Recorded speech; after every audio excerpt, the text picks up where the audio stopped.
उत्तर प्रदेश सरकार के माननीय पर्यटन मंत्री श्री जयवीर सिंह जी, आयुक्त संस्कृति मणिपुर एम जॉय सिंह जी, उपनिदेशक सांस्कृतिक छत्तीसगढ़ प्रकाश परख जी,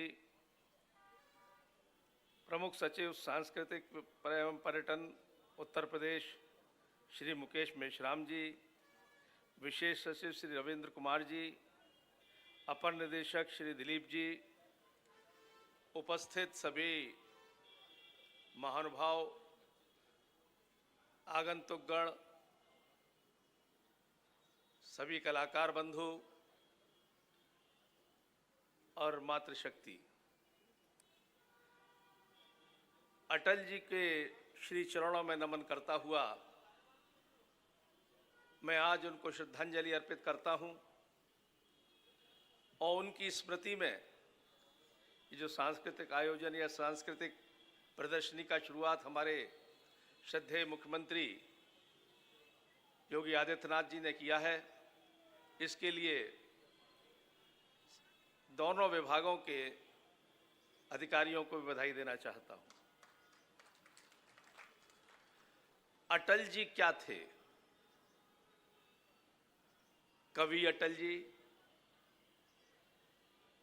पत्रकार अटल जी, साहित्यकार अटल जी, राजनेता अटल जी,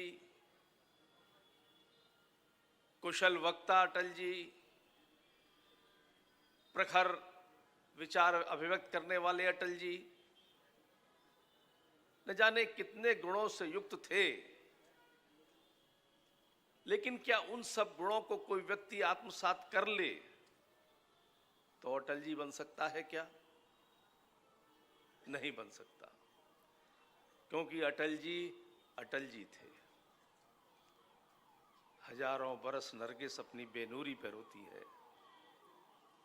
हजारों बरस नरगिस अपनी बेनूरी पे रोती है, बड़ी मुश्किल से होता है चमन में दीदवर पैदा।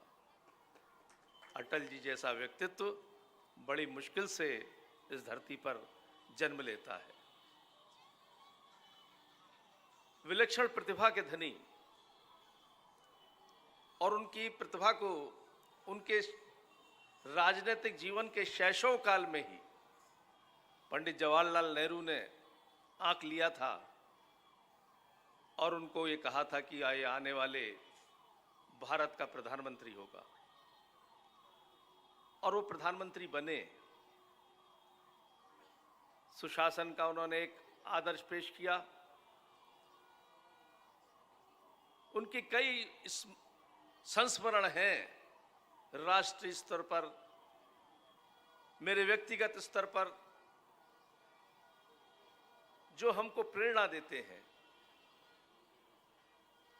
उनका व्यक्तित्व, उनका कृतित्व ऐसा प्रेरणाप्रद है जो आने वाली नस्लों को बरसों तक मार्ग प्रशस्त करता रहेगा। ऐसे अटल जी एक संस्मरण में अपने जीवन का आपको सुनाता हूं। कितने सरल शब्दों में कितना बड़ा संदेश दे जाते थे वो। एक राष्ट्रीय स्तर का, कई संस्मरण, एक राष्ट्रीय स्तर का और एक व्यक्तिगत अपने स्तर का। राष्ट्रीय स्तर का तो जब उन्होंने उनसे पूछा, जब विदेश मंत्री बने तो पत्रकारों ने पूछा, आप अमेरिका की तरफ झुकेंगे या रूस की तरफ झुकेंगे? उस समय दो महाशक्तियां थी विश्व की, और किसी ना किसी देश को उसमें से किसी एक के पाले में रहना पड़ता था। ऐसी राजनीतिक परिस्थितियां थी। अटल जी का जवाब सशक्त भारत कैसा होगा उसका जवाब था। अटल जी का उत्तर हम कैसे भविष्य का निर्माण, भारत के भविष्य का निर्माण करना चाहते हैं, वो जवाब था। उन्होंने कहा, ना मैं अमेरिका की तरफ झुकूंगा ना रूस की तरफ झुकूंगा, दोनों हमारी तरफ झुकेंगे। यह जवाब था उनका। और जब वो उनका मैंने जवाब पढ़ा था तब मुझे उनका एक वक्तव्य याद आया सदन के अंदर जो उन्होंने संसद में दिया था।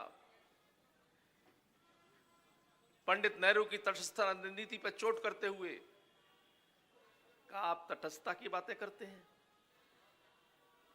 तटस्थ कौन रह सकता है?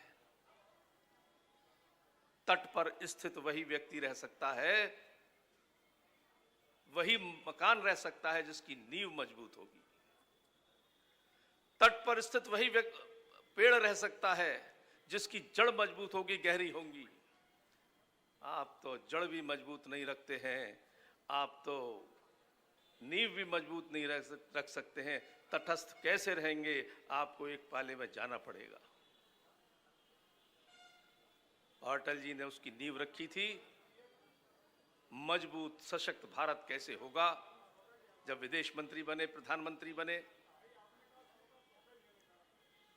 और पूरा विश्व अटल जी का लोहा मानने लगा। ये अटल जी थे। व्यक्तिगत एक संस्मरण मैं बताऊं आपको कि कुछ लोगों को मिलवाने में अटल जी से ले गया था। एक राजनीतिक कारण था। तो अटल जी के आवास पर थे। जितने लोग बैठे थे उसमें सबसे छोटी उम्र का मैं था। उस समय लगभग 40 साल की उम्र रही होगी मेरी। कुछ काजू बादाम और चाय आई। अटल जी ने काजू की प्लेट उठाई। कैसा उनका सेंस ऑफ ह्यूमर, विनोदप्रियता, और उसमें कितना बड़ा संदेश। प्लेट स्वयं उठाई उन्होंने, मैं इधर सबसे बराबर बैठा, मेरी तरफ बढ़ाई। अब उस समय सबसे कम उम्र का मैं था, तो मैंने सोचा अटल जी सर्व करें। मैंने प्लेट लेने की कोशिश की उनसे। उन्होंने अपनी तरफ खींच ली और आंखें निकाल के बोले, 4 उठाओ, 4, पूरी प्लेट नहीं दे रहा हूं। तो मैंने कहा कि भाई साहब, मैं सबसे छोटा हूं, मैं सर्व करता हूं। बोले, अतिक्रमण, मेरे अधिकारों पे अतिक्रमण। अब मैंने कहा, हाथ जोड़ कर कहा, महाराज क्या गलती हो गई? बोले, आतिथ्य का अधिकार मेरा है, मैं करूंगा। कितना बड़ा संदेश था विनोदप्रियता में उनका। कितना बड़ा व्यक्तित्व, विराट व्यक्तित्व था अटल जी का। और वो सर्व करेंगे, क्योंकि अतिथि देवो भव, ये हमारी संस्कृति है। उसके जीता जागता प्रतीक अटल जी थे। ऐसे ना जाने कितने संस्मरण हैं जो हमको रोमांचित भी करते हैं, प्रेरित भी करते हैं। उनके सुबह से शाम हो जाएगी। आज जो यहाँ पर सांस्कृतिक चेतना का आदान प्रदान होने का MOU हुआ है, अनेकता में एकता, भारत की विशेषता, इसका यदि जीता जागता उदाहरण अटल जी थे, जिन्होंने इस वाक्य को जीवंत बनाया था इस देश के अंदर। आज हम उनकी संततियों में से एक हैं, उसी विचार को आगे बढ़ा रहे हैं। हमारे जयवीर सिंह जी, हमारे माननीय योगी जी, इन सब ने मिलकर एक विचार बनाया कि ऐसे उदाहरण प्रस्तुत करें जो ये सिद्ध करे कि कश्मीर से कन्याकुमारी तक और कामाख्या से कटक तक हिंदुस्तान एक है। यह आज उसका प्रतीक है। सांस्कृतिक चेतनाओं का आदान प्रदान होगा। यहाँ की पीढ़ी, वहाँ की पीढ़ी हमारी चेतना को, उनकी चेतना को, सांस्कृतिक धरोहरों को जानेंगी और अटल जी का स्वप्न साकार होगा। अभी यहाँ पर प्रदर्शनी में उनकी लिखी हुई कविताओं के वाक्य हैं। यहाँ पर संचालिका महोदय भी उनके कुछ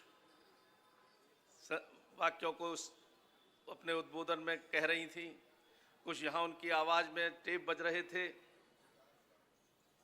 यानी उन पंक्तियों में, उनकी आवाज में अटल जी आज भी हमारे बीच जिंदा हैं। मौत भी तुमको आके ना खामोश कर सकी, मौत भी तुमको आके ना खामोश कर सकी। बरसों हमारे दिल में तुम गूंजते रहोगे, तुम गूंजते रहोगे, तुम गूंजते रहोगे।